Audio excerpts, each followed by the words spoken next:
幸福。昭昭，若白先生，我终于找到你了。什么意思啊？我的意思是，我来接你回画堂了。我画了一幅画，想让你帮我瞧一瞧。哦。老板，结账。哎，这个我自己来就行。没事。我们黄府府的人不需要花别人家的银子。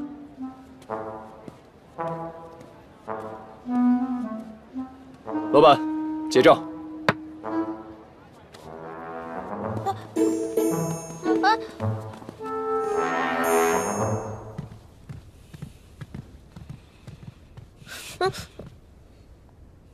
往后不用再去四环画堂了。为什么？没有为什么。之前非让我去的人是你，现在不让去的也是你。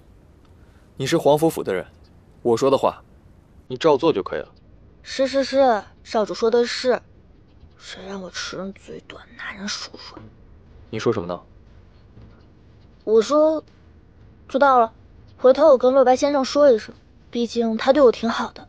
不用了，我会派下属去说的。有多好？哎，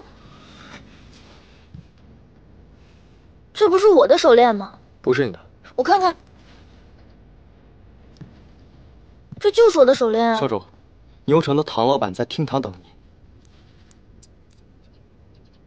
哎，这不是日月姑娘的手链吗？上次您说丢了来着。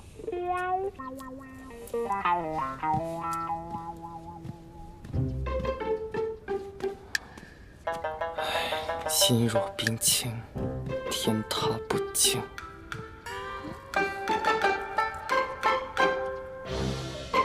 快点跟我进屋！都这么大的人了，还这么默契。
楠楠，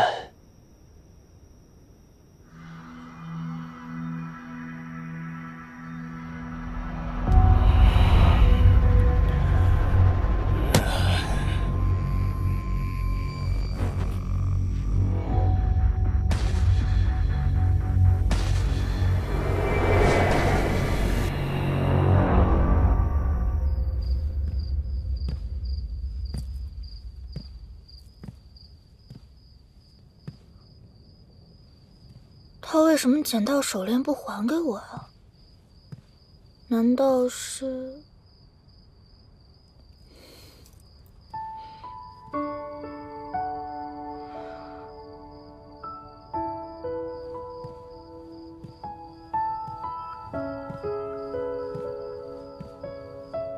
铃铛手链，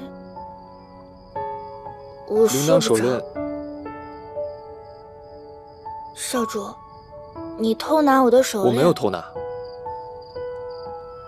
是捡。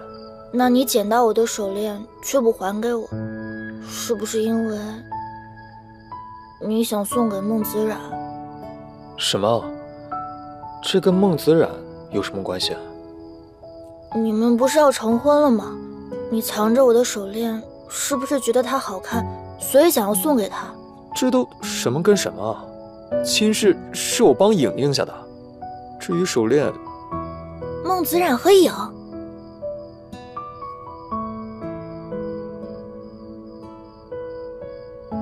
那你藏着手链，既不是要送给孟子冉，也不还给我，这没道理啊！除非什么？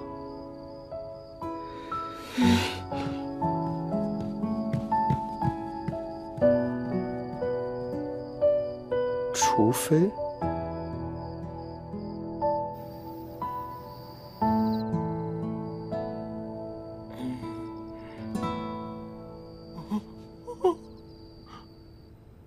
我的童子之身被黑心老板玷污了。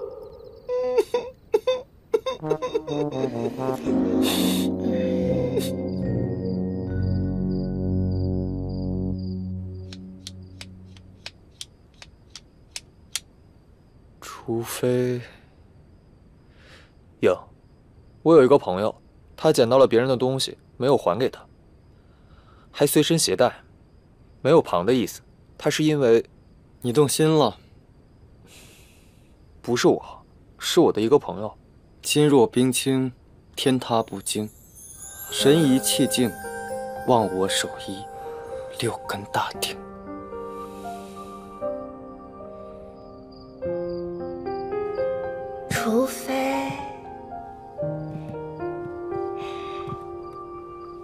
除非你喜欢我。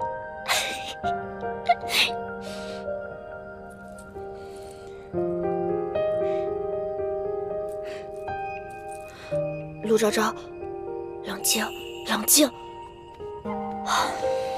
别甜我，冷静，冷静。奇怪，我为什么这么高兴？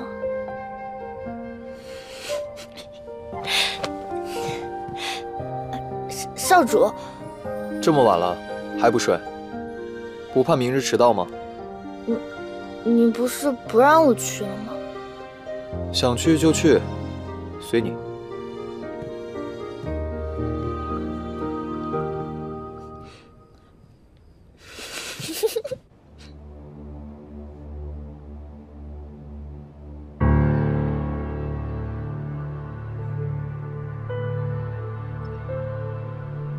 背叛之人，该下地狱，你们一个也逃不掉。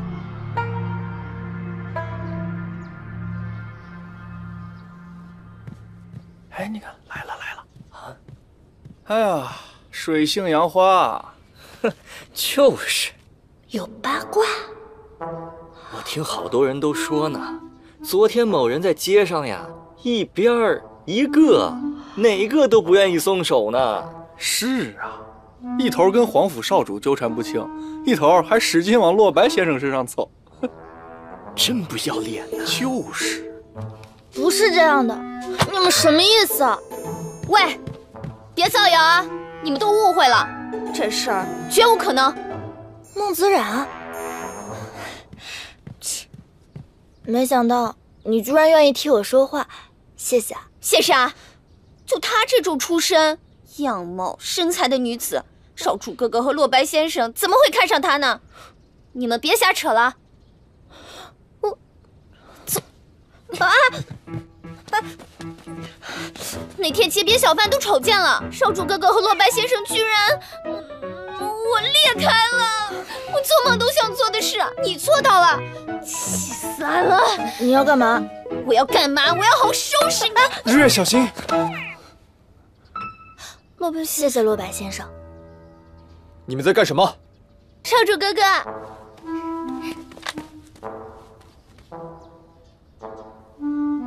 少主哥哥。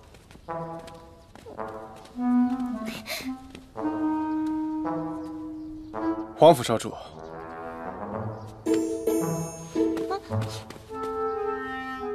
我再重申一次，周日月是我皇甫一的人，若你们不安分，不妨掂量一下，尤其是你。少主哥哥，你被这个丫头给骗了，她还红杏出墙。我哪有？她背着你蓄意接近洛白先生。此言差矣。日月姑娘从未越举过，若说有什么旁的心思，那便是在下对她的欣赏之意。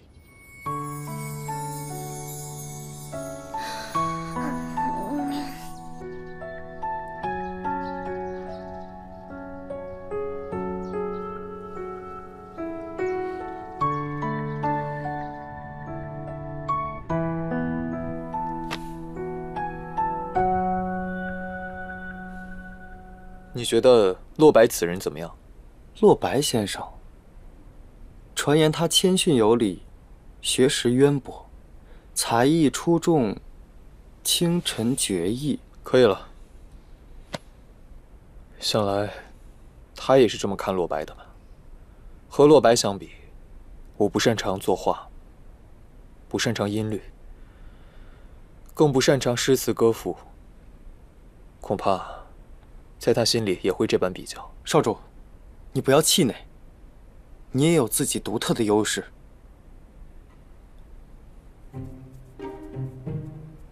你的优势还有我。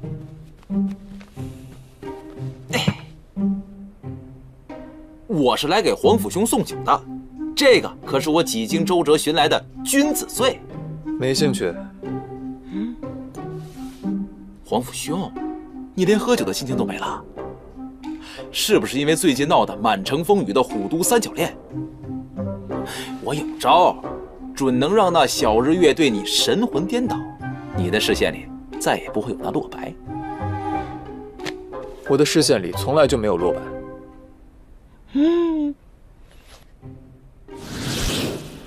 大侄子，我都打听清楚了，过几日便是日月的生辰，这可是我倾尽毕生所学写的恋爱秘籍，好好恶补，时不待矣。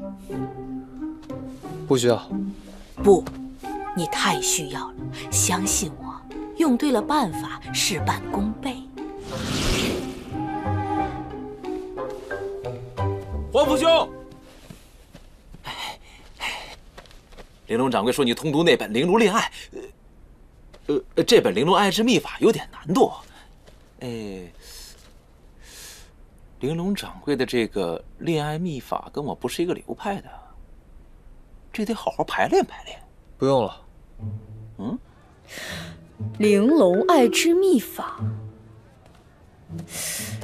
你确定你要练这个？玲珑姑姑给的，她说的神秘兮兮的，让我在生辰前练好。让你练就练啊！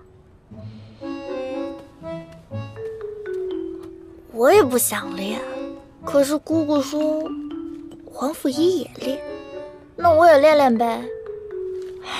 我纯属好奇，反正呢，我不练，这个不符合我的气质。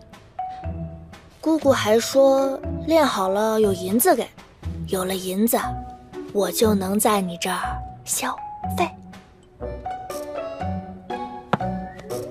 练。先突然凑近，再夸赞对方，让对方心乱如麻。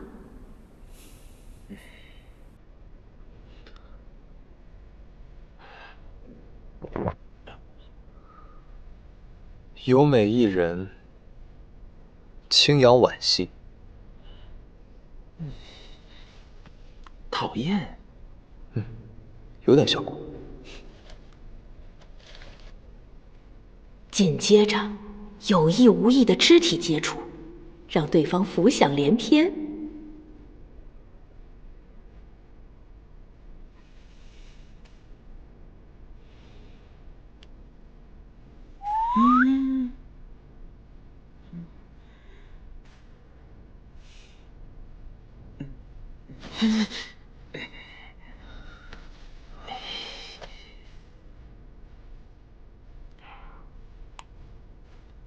最后，咬一口他吃过的东西，让对方心猿意马。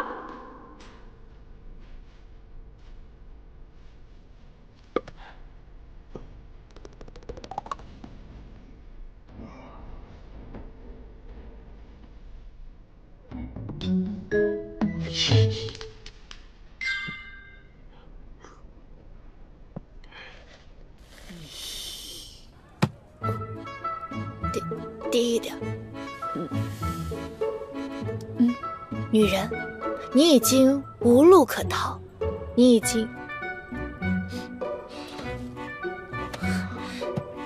经成功引起了我的注意。这句词好，下次我也用。来，祝我们家日月生辰快乐，干杯！谢谢姑姑。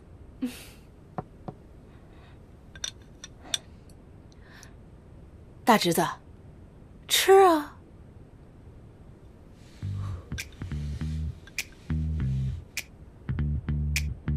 人家手痛痛，要喂喂了。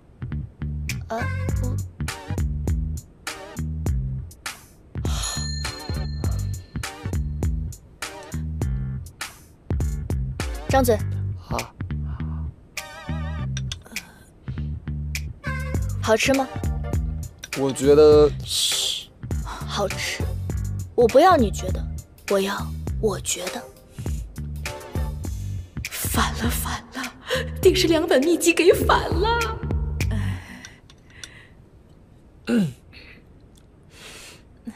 待会儿来我房间，我有惊喜要给你。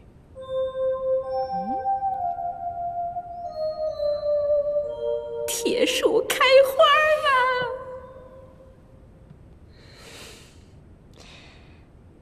不知道给我准备了什么惊喜。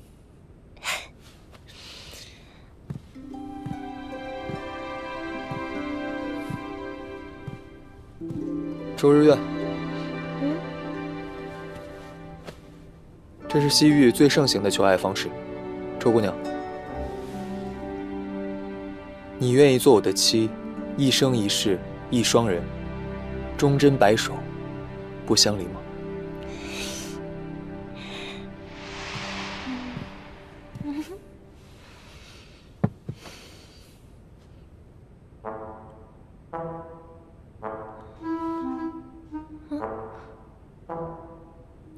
这是我给你的惊喜，这只叫做福如东海，这只叫寿比南山，喜欢吗？喜欢，特别喜欢。你给我准备的生辰礼物真特别。我果然已经很懂女子了。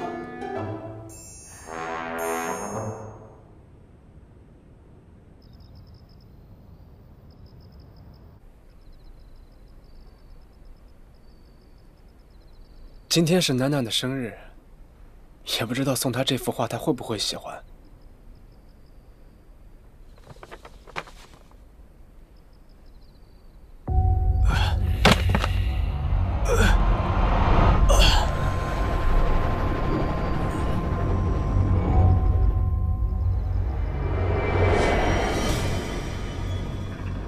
罗白当久了，你当真忘了自己是谁了吗？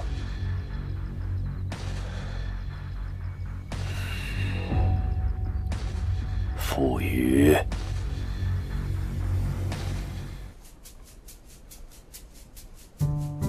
如果有一天他知道了我要刺杀他的事，会不会……少主，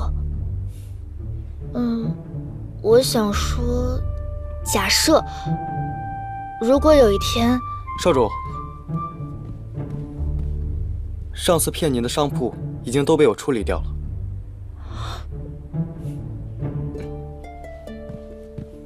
我最讨厌欺骗我的人。你刚说什么？啊，没有。这个送给你的，这是小乌龟的回礼。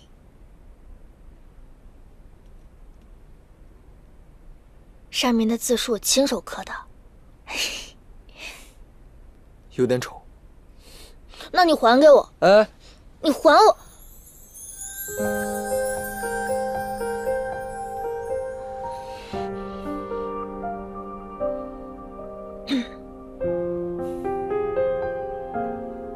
我明白了，那个，除非。那你藏着手链，既不是要送给孟子冉，也不还给我，这没道理啊！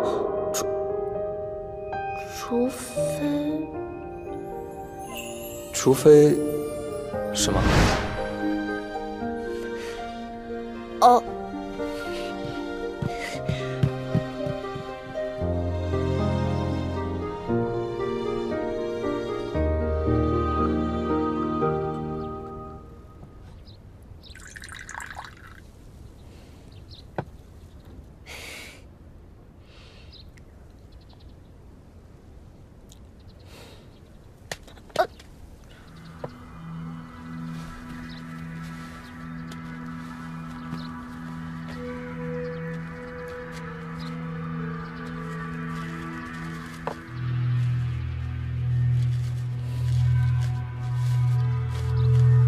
昭昭，为父在水云一梦等你，有要事相商，速来。这是我爹的笔记，爹怎么会在这个时候回都城？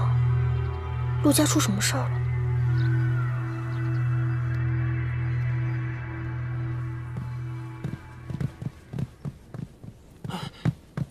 皇甫兄，这鉴赏会还没结束，你怎么就出来了？是不是身体不舒服？还有，我刚刚看你盯着这枚玉佩看了好久，这么丑的玉佩有什么好看的？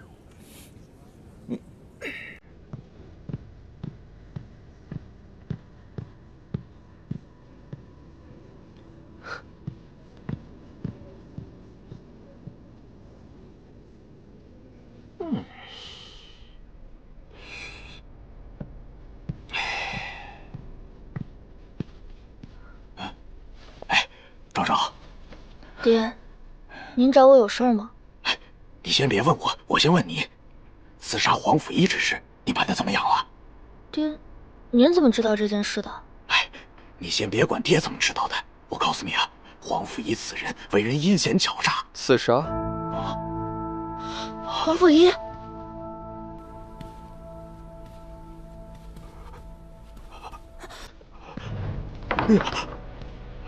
皇甫一，不是你听到的那样，你听我解释啊！我问你，你来皇甫府，是不是为了杀我？我再问你，是与不是？是，但是我皇甫一还真是个笑话。陆姑娘，好一个日月为证，原来竟然是我不解其意。好得很，陆昭昭，我现在人就在这儿，你想如何杀我？不是的，我真的是有苦衷的，皇甫一。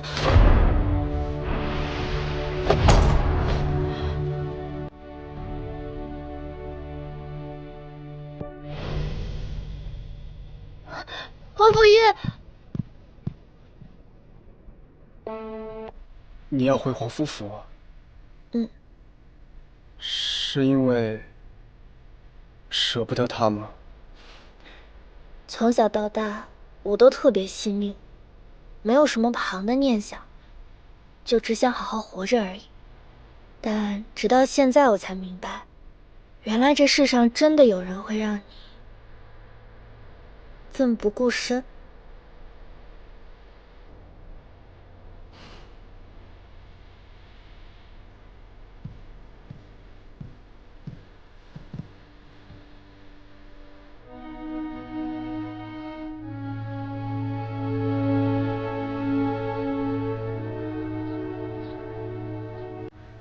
这几天在外面住的还习惯吧？待会儿跟我大侄子解释清楚，他的为人我最清楚了。哎，大侄子，你谈生意去啊？日月有话。姑姑，他是陆昭昭，不是周日月。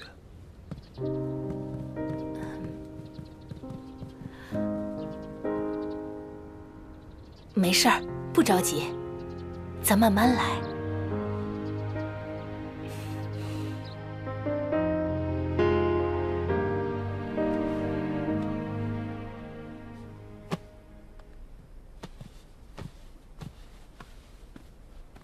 少主，这么晚了，你要去哪儿？从今日起，我便要住在书房。书房那里怎么睡啊？这个就不必要陆姑娘多虑了。我想，书房最起码安全，还没有刺客。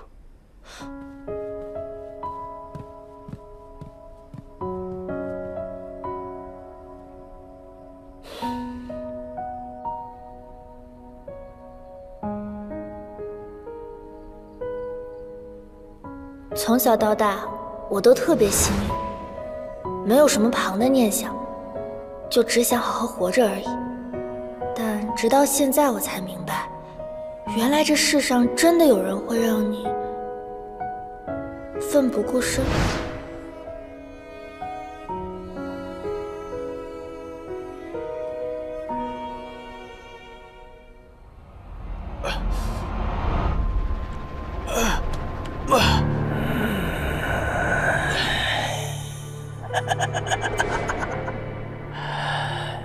不甘心了？你是谁？明知故问，我就是你啊！你到底想要干什么？你忘了姐姐是怎么死的吗？是被皇甫家活活逼死的。过去的恩怨我早已放下。我最讨厌的就是你这点。人不能周全所有人，何不活得自私一点，满足了自己？强者生存的世道更应该如此。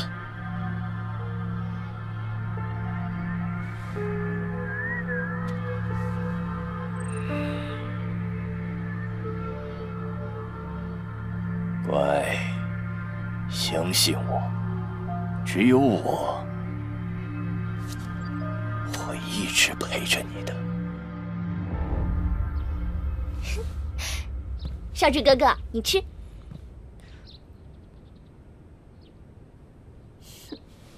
少主哥哥，我会再来的哦。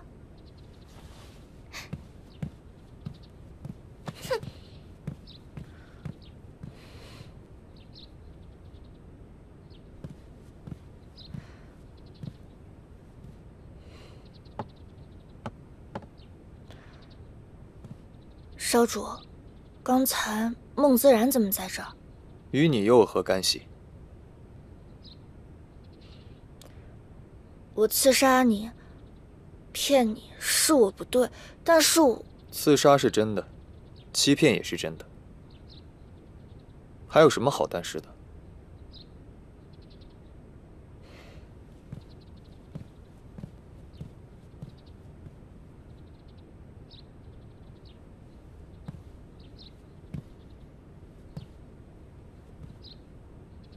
难道少主你要一直这样对陆姑娘吗？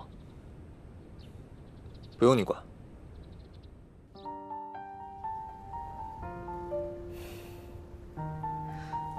大侄子，有的事正着看和反着看，结果是截然不同的。庭院深深一盏灯，不见归人。心若伤了所困于围城，造化第一次做刺客，好紧张啊！这狗少主生的可真好看。琳琅老板太不靠谱了，毒药都能错拿成春药。不过正合我意。啊，不是，我的意思是，我也不是那么想杀他。不杀他，我就得死。哎呀，好纠结呀！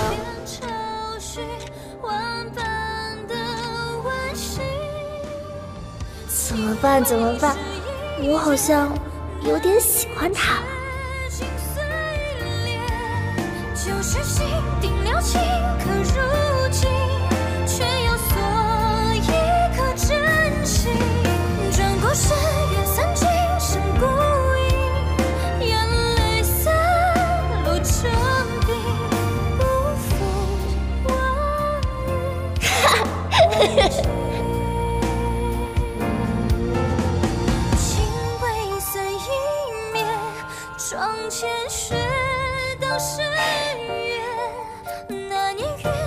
这个送给你的。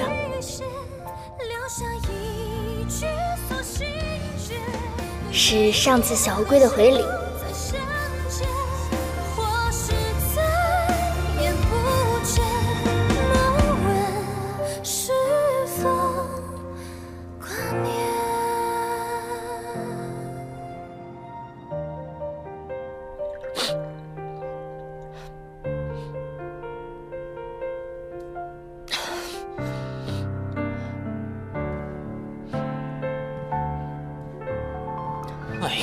别喝了！你欺骗我品貌非凡、精才丰溢、义薄云天、玉树临风的皇甫兄，你还委屈上了？我再也不要喜欢皇甫义了。哎呀，喝吧喝吧。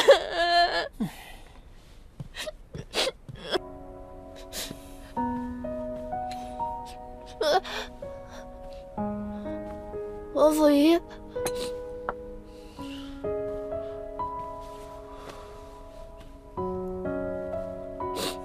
你怎么来了？你不是说你不想理我了吗？陆昭昭，我发现我好像一点都不了解你。你知不知道，我好倒霉的。我小的时候，我爹为了攀附有钱人，抛弃了娘和我。后来我娘病逝，我就以丫鬟的身份在我爹家艰难度日。主母对我动责打骂。那你为什么要刺杀我？我也不知道为什么要刺杀你们，就是那个人，他非让我刺杀你。我只知道，如果我不刺杀你的话，我的小命就没了。为什么？皇甫义，对不起，我以前特别的怕死，但是直到现在我才明白，我更害怕失去你。我知道了。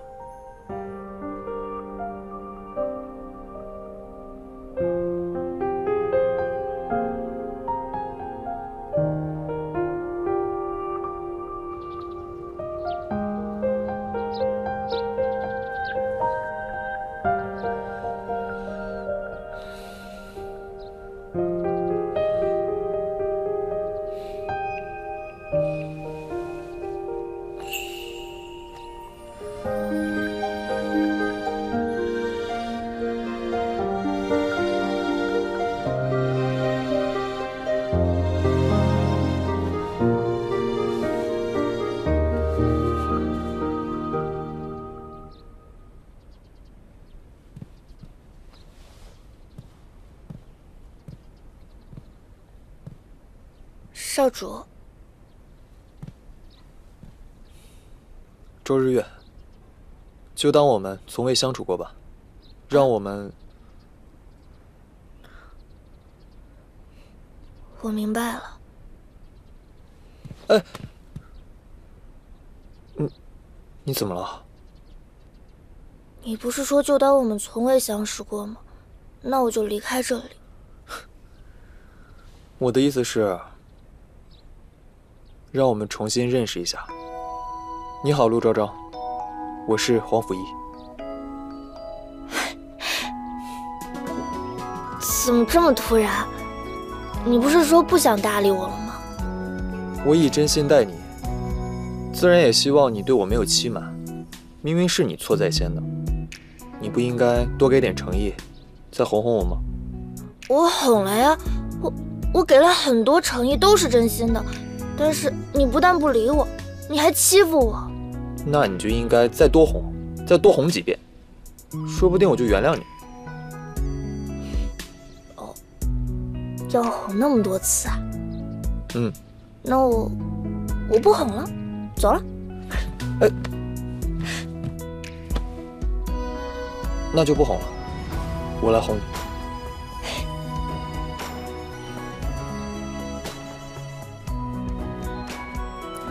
黄甫一，我们这算是和好了吗？傻日月，傻昭昭，我才不傻呢。那你要答应我，以后不管发生什么事情，就算再怎么争吵也好，你可以生我气，但是不能不听我说话，不能不听我解释。好。拉钩。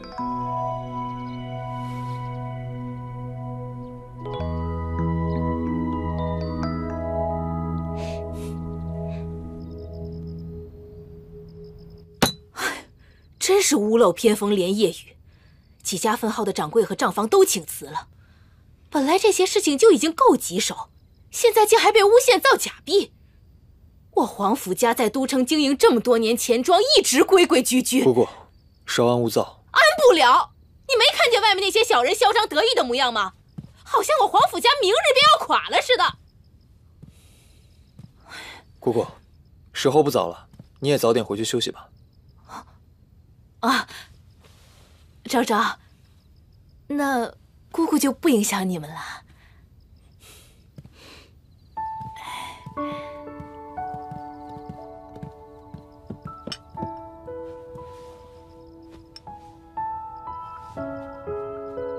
我看你最近几日都没怎么进食，钱庄事情再多也要注意身体。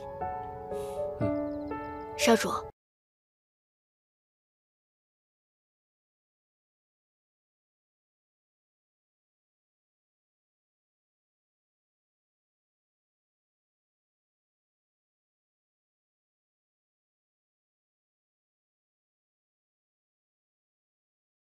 没事就好。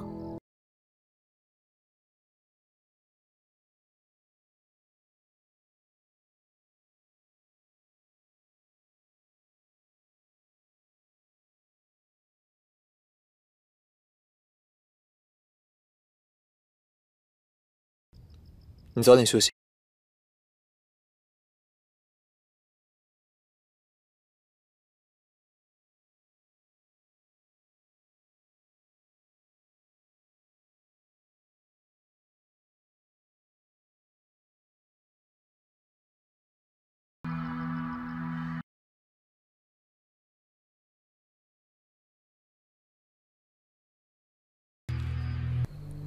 老大，您这招真是高啊！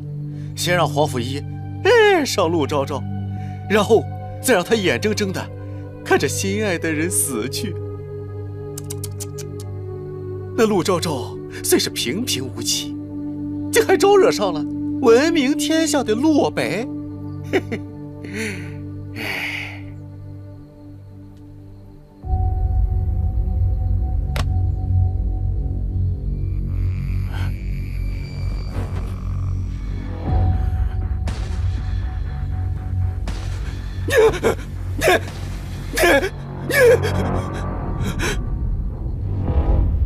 黄甫兄，你听我说，这女子成婚前难免会对婚后生活产生恐惧，突然打退堂鼓也是情有可原的。林少爷所言极是，况且陆姑娘还是头婚，难免会害羞。真的是害羞？那当然，不然谁会拒绝我品貌非凡、精彩丰溢、义薄云天、玉树临风的黄甫兄？你一定要展现自己独特的优势。什么优势？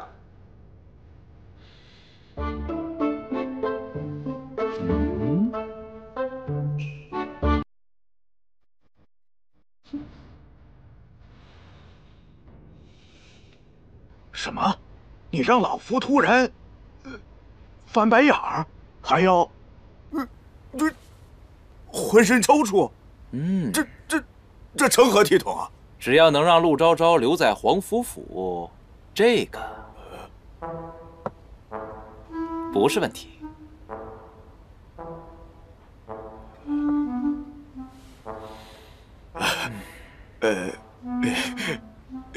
演戏没问题，只是这一锭银子，这个的8倍。成交。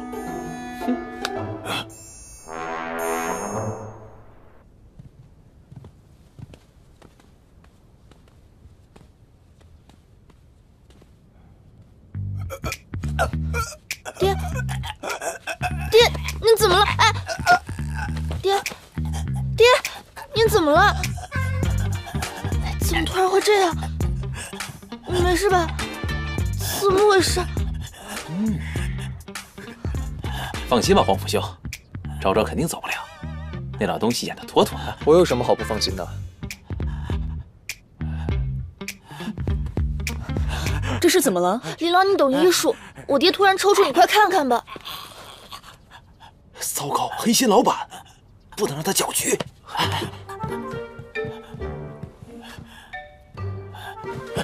昭昭，经我黑心老板，什么？黑心老板，你看着我的眼睛，感受一下我想说的话。你我的默契都忘了吗？放肆，竟敢压着本少爷，还不快起来！我就压了，有本事你把我撂开！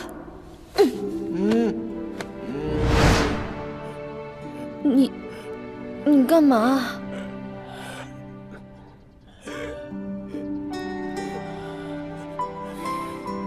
黑心老板，这是我和我黄甫兄的计划，为了留住昭昭，所以你的诊断不该是这样。这是通知，不是商量。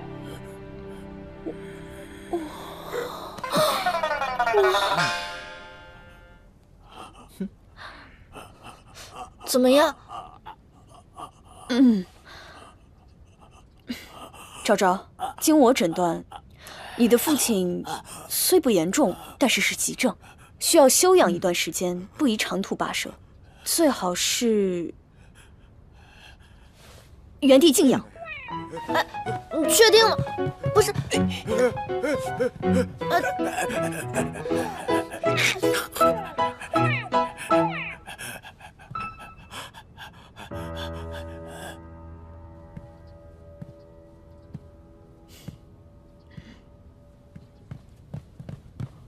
黑心老板，刚才多谢你帮忙。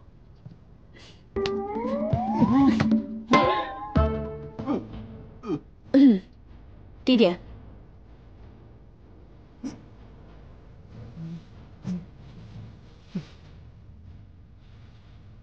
小事一桩，毕竟你是我的男人。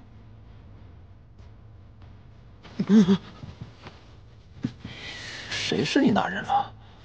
不过你今日不够性感，还差点意思。哪里差了？这里太薄，但平时都很好。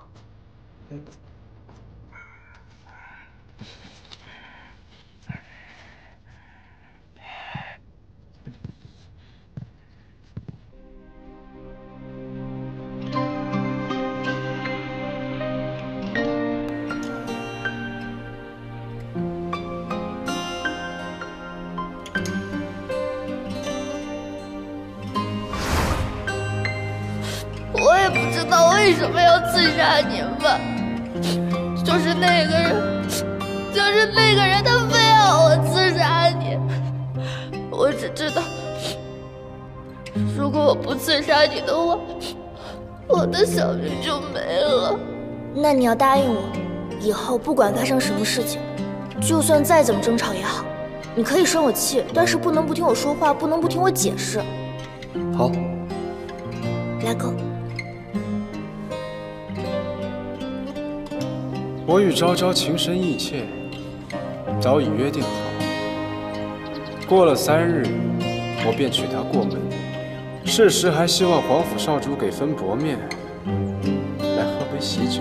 昭昭，是真的吗？洛白先生，他儒雅纯善，待人温厚，他是我的良人。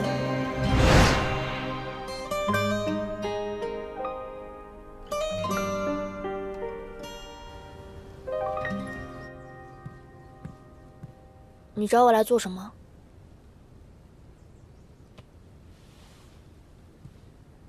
楠楠，马上我们就要成婚了，你为什么最近一直躲着我？我可是你的小雨哥哥。你根本就不是小雨哥哥。如果傅寒姐姐知道你这个样子，她也不会开心的。你再说一遍！你现在被傅成蒙蔽了双眼，傅寒姐姐她……闭嘴！我告诉你，皇甫家一定要为姐姐的死付出代价，听明白吗？啊！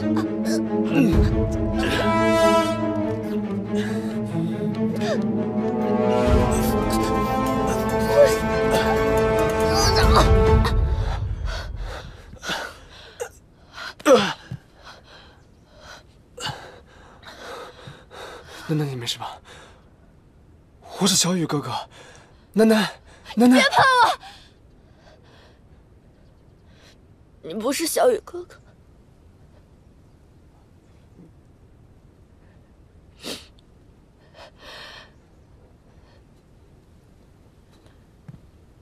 楠楠，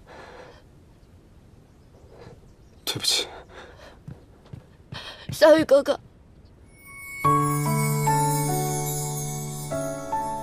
你现在真的快乐？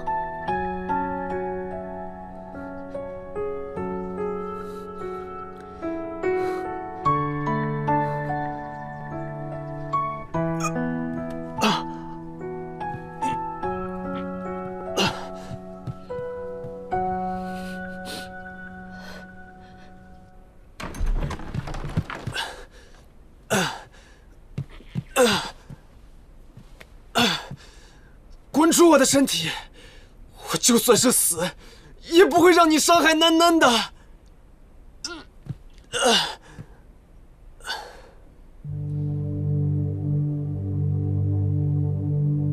我真为你感到可耻，竟然因为一个女人不要命。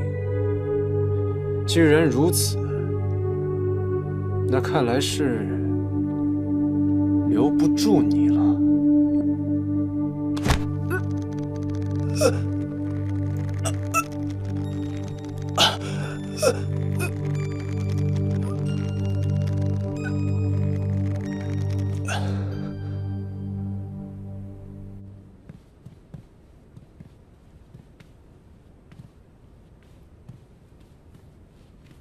皇父兄，这间就是昭昭先前在我这儿租的厢房，租期长达53天。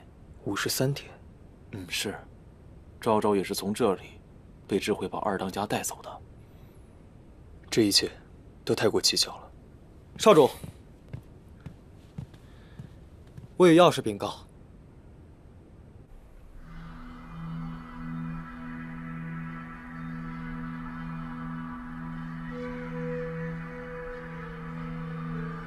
皇甫一失去爱人的滋味不好受啊！我要你看着皇甫家族一点一点的彻底败落。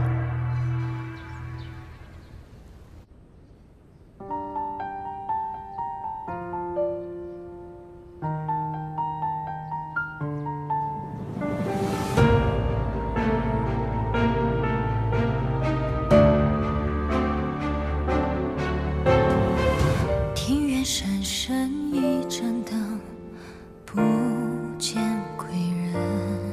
心若伤了所困于围城，造化浓，人相爱却要离分。莫非是那宿命，偏偏要入忘情？莫非只能断了这份情？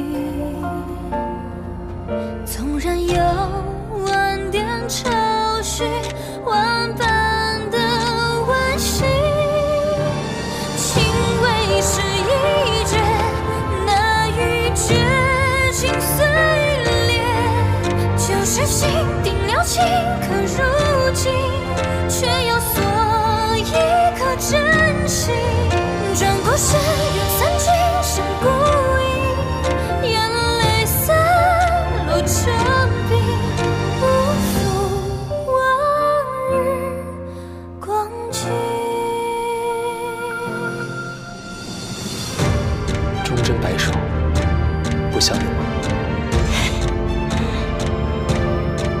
只是福如东海，这只是寿比南山。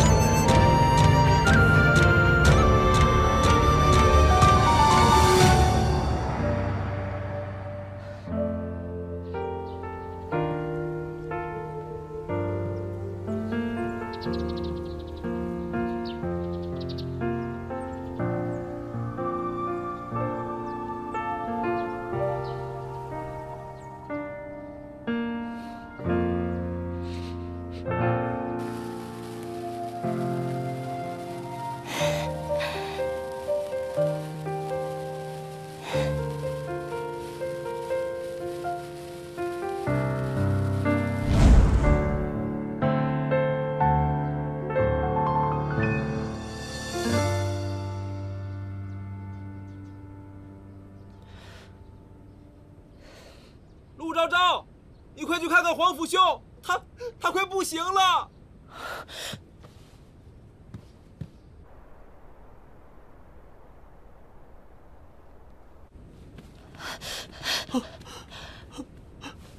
皇甫兄，我品貌非凡，精彩丰溢，义薄云天，玉树临风的皇甫兄，不可能，不可能！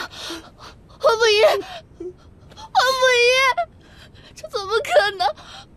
我不相信，皇甫仪！自从那天你走后，皇甫兄就茶饭不思，还吐了几次血。没意思，真是太令我失望了。我不相信，皇甫仪！自从那天你走后，皇甫兄就茶饭不思，还吐了几次血。没意思，真是太令我失望了。真的是让你失望了。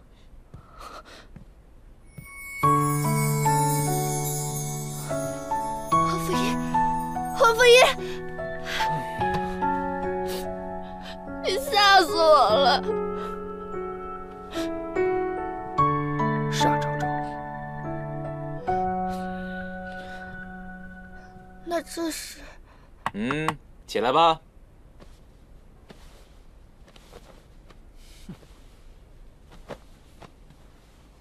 从对仗大会到智慧堡，再到此时此刻，想必都是你的手笔吧？智慧堡大当家，他是智慧堡大当家？我已调查多日，原先的大当家已经病逝，而你意外地救下了二当家和智慧堡，当上了大当家。我说的对吗？富裕、富含的胞弟，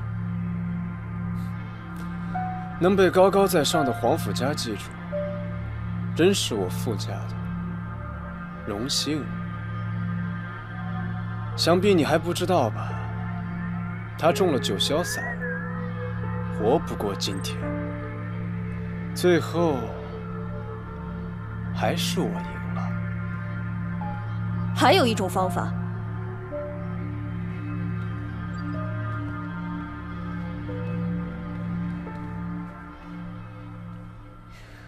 九霄散一共只有2种解法，一种是下蛊之人与中蛊之人同房，而另一种则是……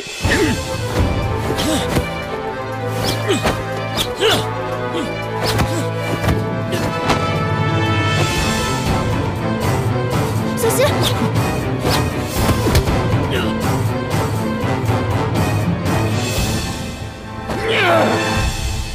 小雨哥哥。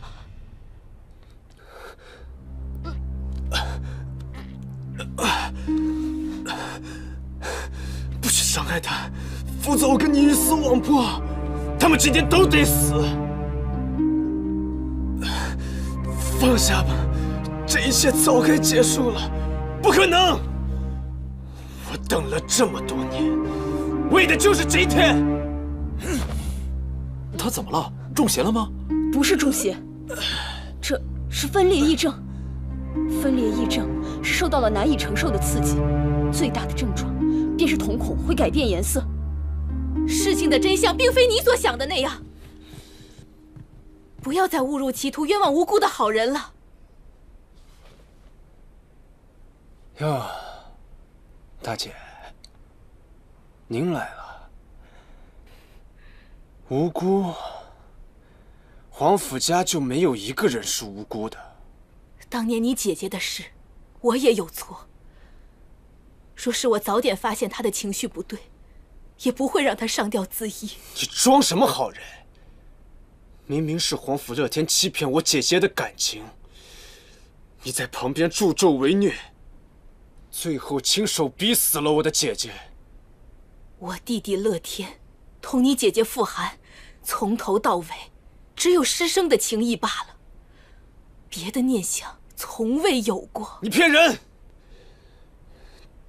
他的日记里记录的全都是你们皇甫家的罪行，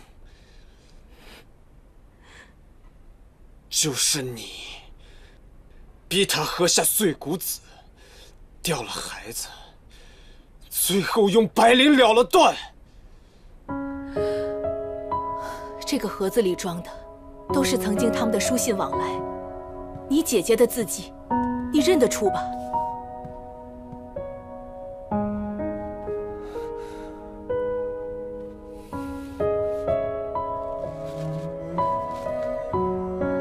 自从乐天知道了你姐姐的心思后，便渐渐疏远她，但他却越发过分，几次大闹皇甫家，刺激我弟妹，导致我弟妹早逝。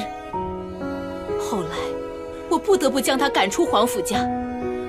可谁曾想，她生了臆想症，四处造谣，最后竟在我们皇甫家上吊自缢。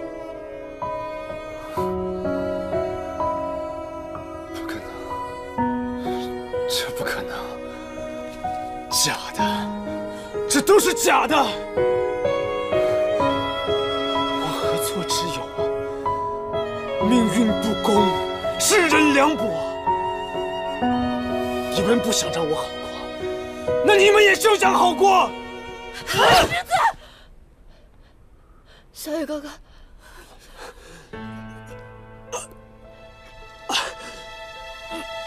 你别再错下去了，小雨哥哥，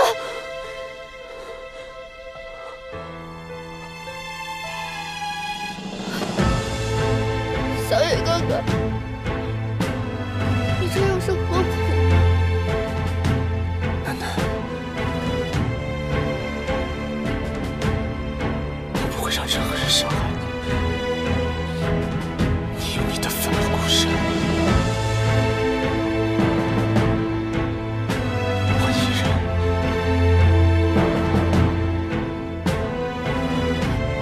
小雨哥哥，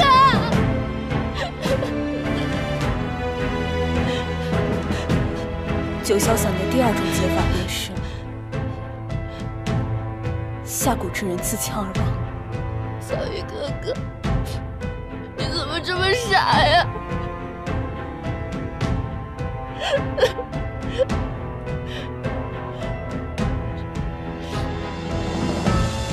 小雨哥哥，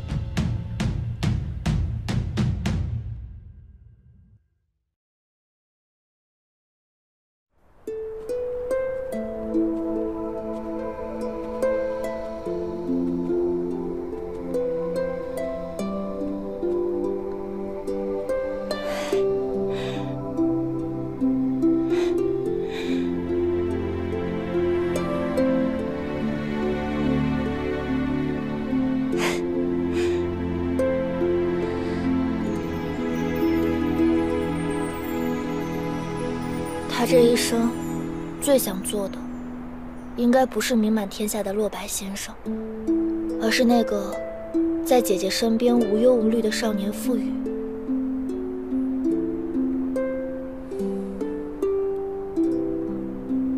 对了，皇甫一，我想继续经营画堂，可以吗？不可以。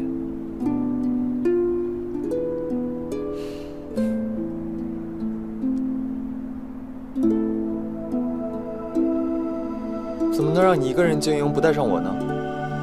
我们得一起才行。谢谢你，皇甫一。对了，如果我的蛊毒解不了，你会如何？生同亲，死同穴。我黄甫一今生今世，唯你一人。若你有什么三长两短的话，我必不图。因为日月为证，我心为证。少主大人，何时这般会说情话了？感情这事遇上对的人，便会无师自通。